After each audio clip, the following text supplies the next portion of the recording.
Diamond ring ní sinimá tí mo mú wá sí ti gbà yín o látọwọ́ bàbá wa ní mílẹ̀ jẹ̀ nítorí mi Yinka Quadri.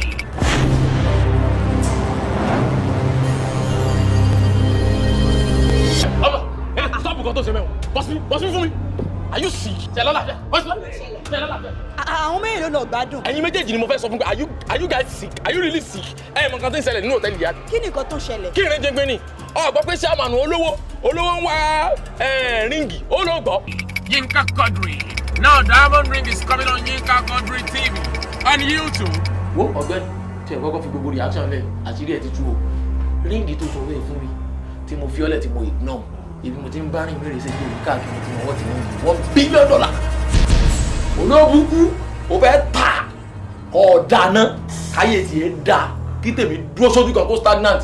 You will love it. You will love it. That I no cost. Now you broke. Tó bá di ending of the month, wọ́n fẹ́ fún yín sálárì. Ẹ fẹ́ kán yọnu owó ní àbí? Kán yọnu owó ní kán wá ríngì kan rí ríngì yóò kàn sáìnì. Wọ́wọ́wọ́wọ́ jọ torí Ọlọ́run.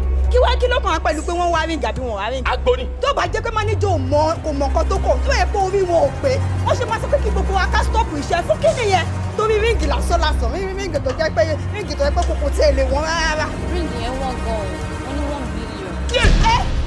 $1 billion naira. Mo dára $1 billion naira tó la gbogbo family. $1 billion. $1 billion. $1 billion. Èló ló máa jẹ́ ti bẹ́ẹ̀ sí náírà. You will love it. Oh, Diamond ring. Oruka iyebíye o. Diamond ring yo. It's gold. Wọ́n kọ́ ètò wa mú ríngì yẹn síta kó má ti tẹ̀ kó bá ti wá o. Ṣé wọn ò bí ọṣẹ pé? Ìwọ pẹ̀lú ta ni? Ta ló sọ fún ọ pé òun rí ríngì? Àṣebó sọ bí bẹ́ẹ̀ sí. Slip of tongue lásán ni wọ́n kọ́ bọ́ lọ́wọ́ o. Are you sick? Are you really sick?